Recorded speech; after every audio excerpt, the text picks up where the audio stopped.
नमस्कार दोस्तों, स्वागत है आपका इस सीरीज़ में जिसको हम कहते हैं थिंक स्ट्रेट, जिसमें आप रिस्क के बारे में, माइंड के बारे में और अपॉर्चुनिटीज़ के बारे में पढ़ते हैं। देखिए, कुछ चीज़ें ऐसी होंगी जो शायद आपके लेवल से ऊपर होंगी क्योंकि ये बहुत एडवांस्ड फाइनेंस की बुक है। कोई बात नहीं, उससे आपको इंट्रोडक्शन मिलेगा। Put another way, there is rarely more और less economic uncertainty, just changes in how ignorant people are to potential risks. भाई वाह, मैं तो कायल हो गया इस सेंटेंस का। देयर इज रेयरली मोर और लेस इकोनॉमिक अनसर्टेनिटी। दुनिया में इकोनॉमिक अनसर्टेनिटी है नहीं। मतलब दुनिया में रुपए पैसे की कभी कम कभी ज़्यादा ऐसा नहीं होता दुनिया में। अरे ये तो उल्टा बोल रहे हैं। दुनिया में इकोनॉमिक अनसर्टेन नहीं है। कोई आदमी बेचारा खूब पैसे कमा रहा है, स्टॉक मार्केट में लगा दिया, खत्म हो गया। ये तो अनसर्टिनिटी है नहीं। बोल रहे हैं देयर इज रेयरली मोर और लेस इकोनॉमिक अनसर्टिनिटी। दुनिया में ज़्यादा अनसर्टिनिटी नहीं है। है क्या? Just changes in how ignorant people are to potential risks. दुनिया में जो असल में है वो है how ignorant people are to potential risks. कुछ लोग हैं जो रिस्क को समझते हैं, कुछ लोग नहीं समझते। इसको ऐसे समझिए कि कोई कहे यार बहुत एक्सीडेंट होता है कार का, बहुत लोग मरते हैं कार से, तो ये कह रहे हैं कार से एक्सीडेंट नहीं होते। कुछ लोग हैं जो गाड़ी चलाना जानते हैं और कुछ लोग हैं जो नहीं जानते। हमारे यहाँ एक ड्राइवर साहब हैं, उपधिया चचा बोलता हूँ मैं उनको, बचपन से वो गाड़ी चलाते थे। मैं तो डरता हूँ उनके साथ बैठने में। एक दिन मुझे बता रहे थे हमारे ऊपर देवी माँ का आशीर्वाद बा। मैंने कहा कैसे चचा? बोलते हैं गाड़ी चलाते रहे, दिल्ली जा रहे थे हम इलाहाबाद से, पापा मम्मी को बिठाकर सो ही गए और एकदम फुटपाथ पर चढ़ाई वाला रहे, मतलब एक्सीडेंट होने वाला था। भगवान जगाए दिए।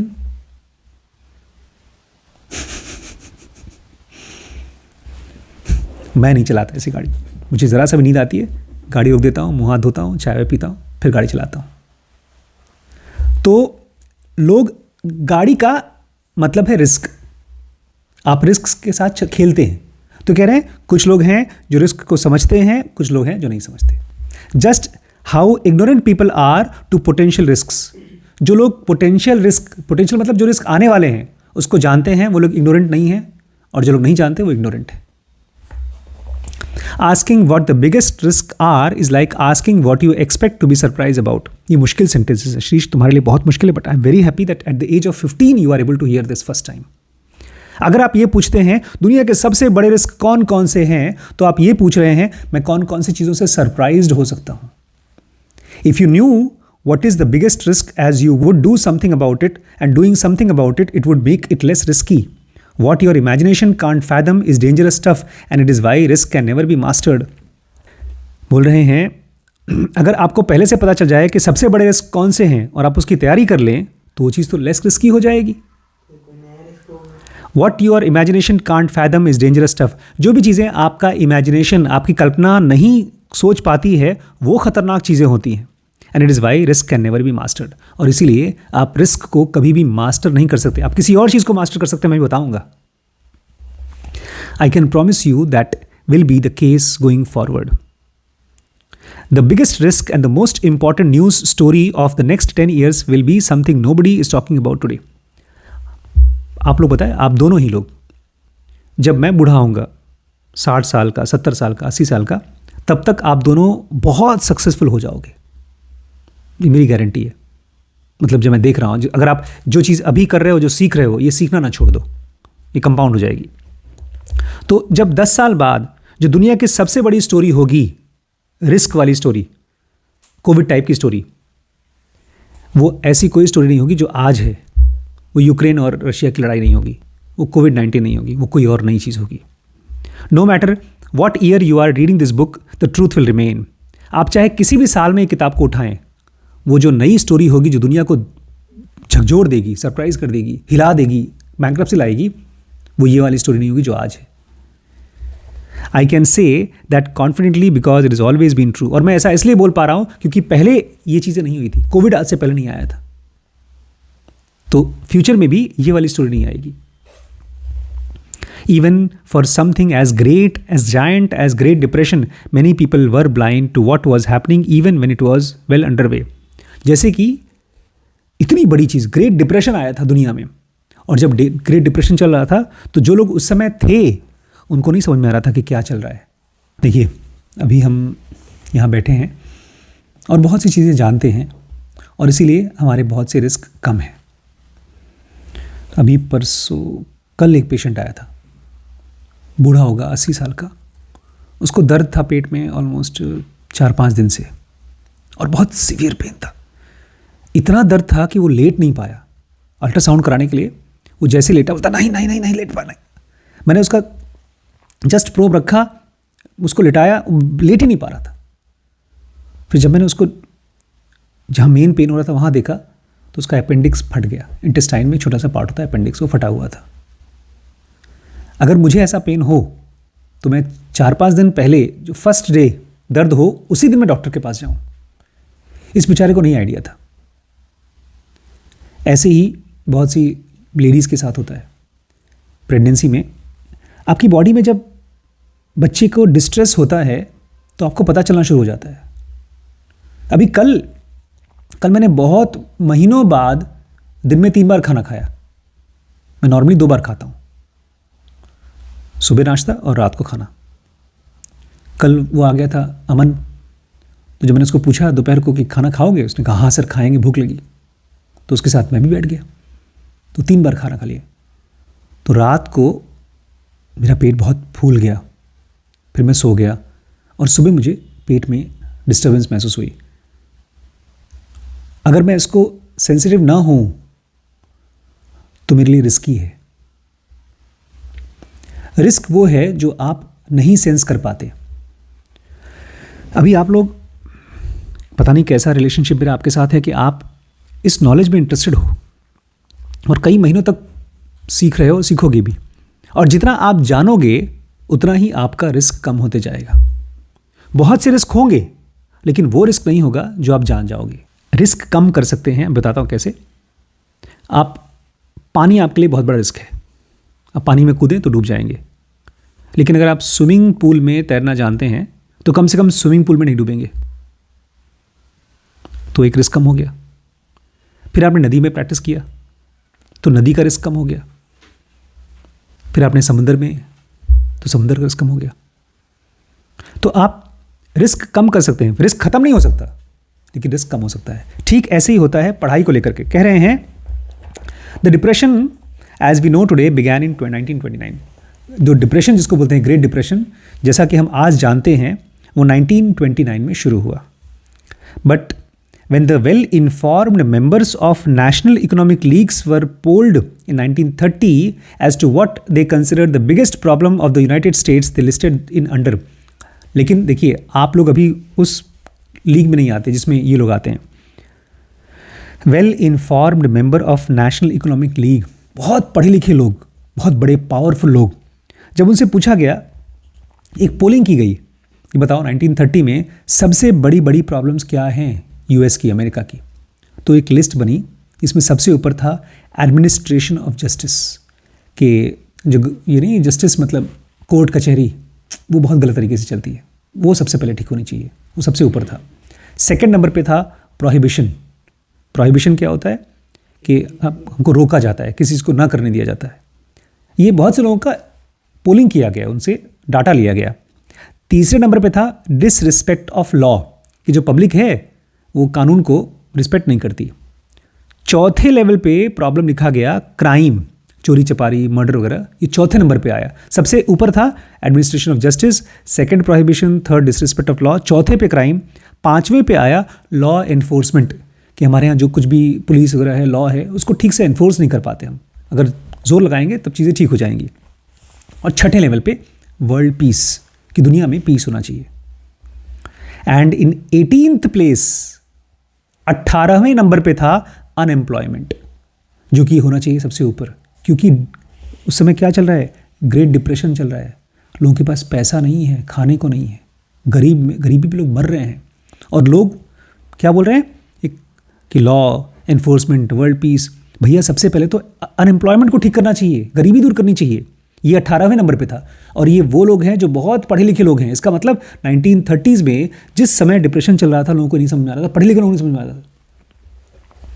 A year later, 1931, a full 2 years into what now considered the Great Depression, unemployment had moved to just 4th place behind prohibition, justice and law enforcement. 2 साल बाद 1931 में, मतलब 2 साल तक डिप्रेशन चल गया, मंदी चली, मार्केट पे पैसा नहीं है, खाने को लोगों के पास पैसे नहीं है, धीमे धीमे अनएम्प्लॉयमेंट मतलब बेरोजगारी, ये ऊपर आते गया, चौथे नंबर पे आ गया। सबसे पहले था प्रोहिबिशन, जस्टिस और लॉ इन्फोर्समेंट।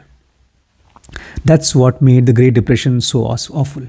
इसीलिए ग्रेट डिप्रेशन इतना खतरनाक था। क्यों? क्योंकि लोगों को एहसास नहीं था कि वो है। जैसे इस आदमी को एहसास नहीं था कि उसका इंटेस्टाइन फट गया, जैसे उस औरत को नहीं पता था कि उसका बच्चा मर गया। बहुत बार औरतें आती हैं, बोलती हैं 3 दिन से बच्चा मेरा नहीं घूम रहा है। नहीं घूम रहा है मतलब वो मर गया पेट में, और उसको डिस्ट्रेस तो और पहले से होता होगा, लेकिन वो महसूस नहीं कर पाई। तो दुनिया में 2 साल से ग्रेट डिप्रेशन चल रहा है, लेकिन लोगों को पता ही नहीं है कि अनएम्प्लॉयमेंट प्रॉब्लम भी है। So people couldn't deal with it financially, paying their debts, and mentally the shock and the grief of sudden loss. इसलिए जब लोगों को पता नहीं चल रहा था तो लोग अपने उधार वापस भी नहीं कर रहे थे। जो अगर लोन पब्लिक ने जो लिया था उसको वापस करना शुरू कर देते तो थोड़ी बहुत प्रॉब्लम सॉल्व हो सकती थी। Anyways, the big part of this idea is coming in terms with how limited our view of what's happening in the world can be. बोलते हैं देखिए, ये जो हम बता रहे हैं ना आपको, इसमें जो सबसे बड़ी चीज़ है वो ये है how limited our view of what is happening in the world can be, कि जब हम दुनिया को देखते हैं तो हमारा व्यू कितना लिमिटेड है।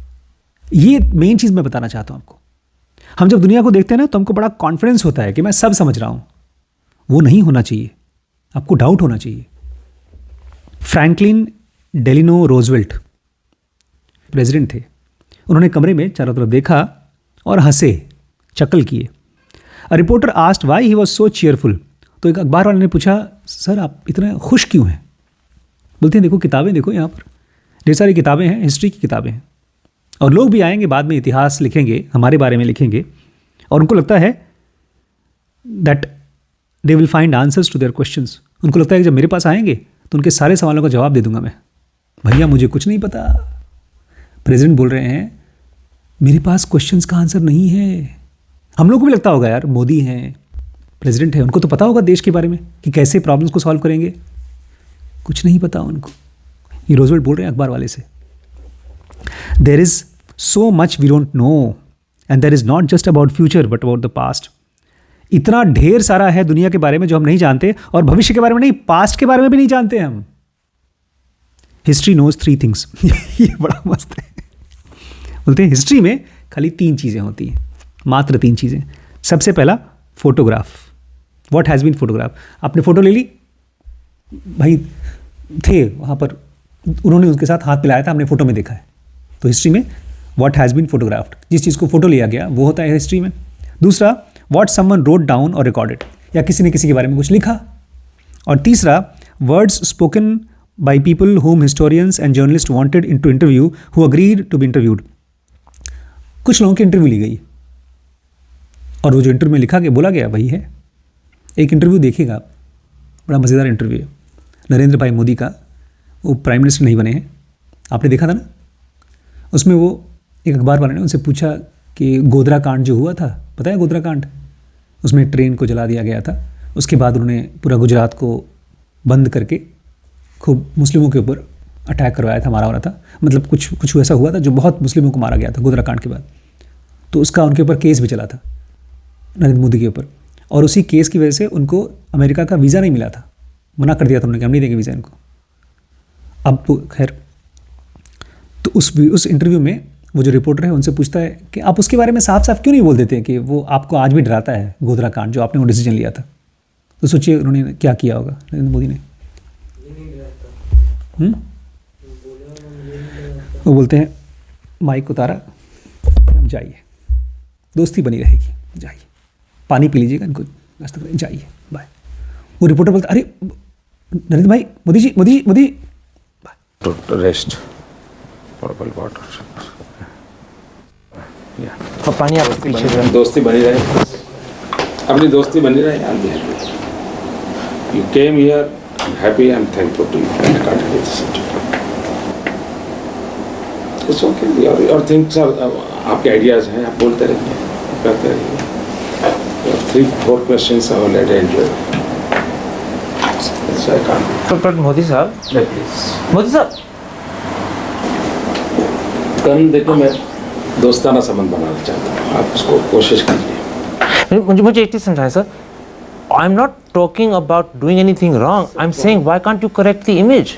देखिए, आपने this is not the time, इसके लिए आपने 2002 में मुझे मिले होते, 2003 में मिले होते, मैं सब करूँगा। वो उसमें यूट्यूब पे पड़ा हुआ वीडियो, गुस्सा हो गए, उसके बाद कभी इंटरव्यू नहीं दिया उसको। अब तो मैं तो यही जानता हूँ, क्योंकि वो इंटरव्यू में है।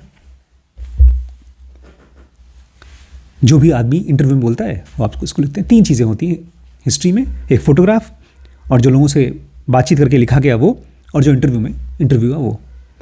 What percentage of everything important that has ever happened falls into these of the 3 categories? अब ये बताइए, दुनिया में जो बड़ी बड़ी चीज़ें हुई हैं वो इसमें कहाँ आएंगी? ट्विन टावर टूटा, उसका इंटरव्यू हुआ, उसकी फोटो खींची गई,